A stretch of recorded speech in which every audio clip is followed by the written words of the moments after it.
What's going on? Good evening on a Tuesday night. I want to welcome you to a new show here on the DSN network. My name is Kevin KP Pryor. I'm joined by Mr. Al Chambers, and you're watching and listening to TFL Catch the Vision. If you're watching online, you catch us at the DematrixStudiosNetwork.com. Or if you're listening, if you're traveling home from work, getting around, holiday shopping, store, and you're listening to us on TuneIn, search the Matrix Studios Network. Al, welcome to the maiden voyage. Welcome. How you doing? I would like to welcome everybody in New York to TFL Presents Catch the Vision. My name is Marshall A. Chambliss Jr., a.k.a. Al. I'm the commissioner of the Tribal Football League. You had to make sure how you want to be how you want to be addressed here. You Al, commissioner, No, just Marshall. Al. Just Al. I'm good with that. Me and titles don't mix. Yeah, I got a lot of names on this mic too, but it's all good. But again, welcome aboard. I know this is a venture that you wanted to do for a while, and I'm Right. glad to be able to help out to get this thing started for you. Knowing you for a while from the football aspect, and I think what you've done now at the Football League is try to use the sport, but use sport as a vehicle to help young men grow. Kind of elaborate on your journey just as a commissioner and using football to help educate men through a vehicle of responsibility. Well, my vision of this is to get the brothers to stop. I'm so sick of funerals after funerals, young men shooting each other, killing each other. Right. This is ridiculous. It's really ridiculous. Right. So through sports, what I'm trying to do with the league is to inspire everybody to take out their frustrations, if you will, in a constructive type of way. Right. You know, so as we go through that, as well as mentorship, talking to these different young men and letting them know about going back to school, doing what they have to do to improve themselves, to helping them to become better fathers, Right. helping them become better men overall, No doubt. through this particular game. No doubt. Now, obviously, beyond football, you have a spiritual side to yourself. Yes. A side that, has helped guide you in just your lightness and how you present yourself to people. The man I've always known has been a respectful, honorable man. Talk about that aspect and where that's kind of lacking in today's society.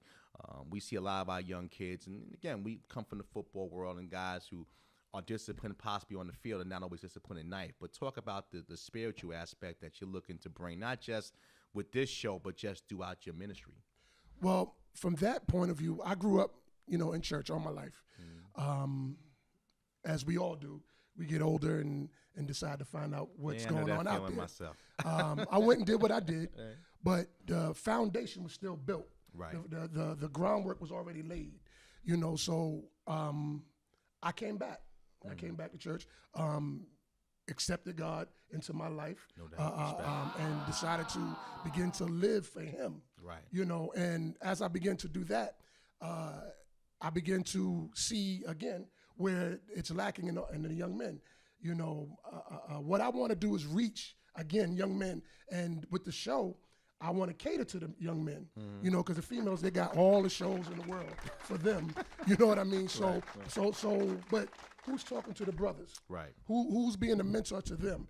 And that's what I'm trying to do with through myself, speaking with the coaches and different things like that. And I try to align myself with coaches and teams that they're not in the street per se. They are doing positive things, and whatnot. So that's my vision. How has that been receptive? How's the reception been with some of the players and league owners when it comes to bringing that aspect to the game? Very slow. Okay. Very slow. Okay. But I will say this. I was coaching a team when I was still coaching, the Seminoles, Brooklyn Seminoles. Right. And there was this young man that dropped out of high school. Okay, and I would always, because I work at night, so he lived in Manhattan and I had to go to Manhattan. He always asked me for a ride. And we would always have conversations. And to me, it was just a conversation. Right. Just talking. Come to find out, he was really listening. I would talk about just being a man. I would talk about being a respectable man, changing his vocabulary. You don't have to curse every time you talk. Right. Because to me, that just shows you have a limited vocabulary. Right. You know, so I would just talk to him about, he was a new father.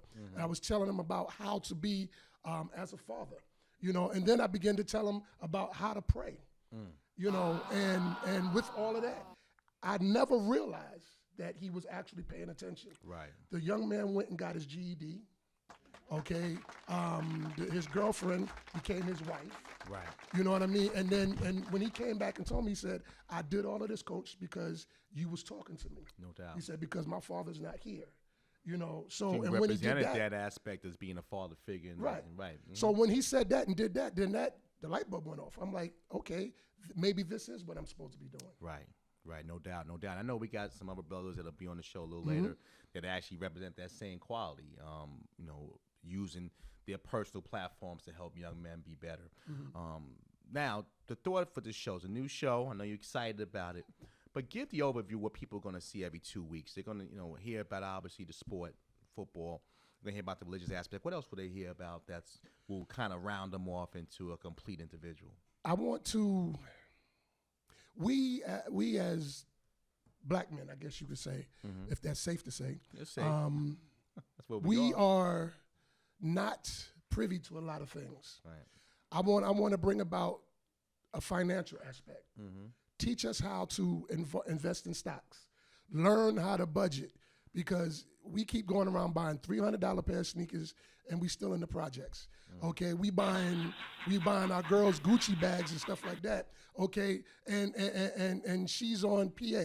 You know what I mean? Public assistance. Right. This makes no sense. Right. You know, how about let's get into learning how to budget, learning how to let's buy a house. Right. You know, you got a BMW, you know, but you chilling at your girl's house. You know, as a man, come on. Right. We're always consumers. We're so much a consumer, Right. but never an owner.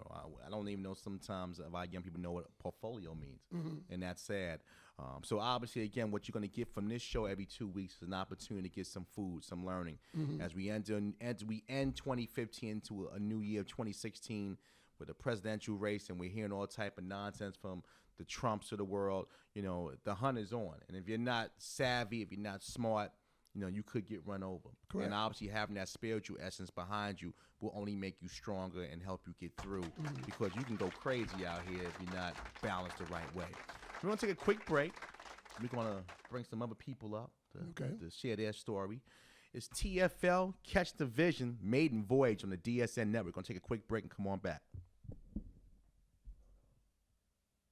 DSN, The Matrix Studios Network.